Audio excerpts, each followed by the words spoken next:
Сәлем достар, сіздермен бірге Куба и бүгін біз мен ол жігітті мен мүлдем ол адамды жалпы мен адам деп көрмеймін да.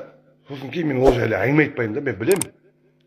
Мен бәрін білемін негізі. Лайға түсіп бүйтіп кеудесінің барлығына сызып бүйтіп мына жеріне иықтарының барлығына қанатама сызып бүйтіп алған. Жоқ, ол шаруам жоқ, ол өзінің тәні ғой. Несі сурет сала ма, жоқ голый адамның суретін салып қоя ма, жоқ біреумен жата ма. Просто мен ол адамды адам деп. Мен ол хайуаннан төмен адам да. Содан кейін мен ол жайлы әңгіме айттым демейді, қаната. Пайғамбарым деген екен ақ бітті, болды, ол қандай адам екенін соны-ақ білесің.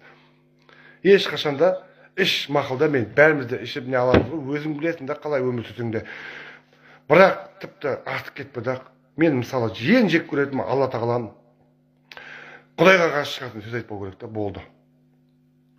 Мен өйткені қорқам, мен ертең өлем да, өлгеннен кейін жорстко болатынын білемін да. Оны шірей енді қайып істемей ақ қойыңдар, құрметті бауырлар.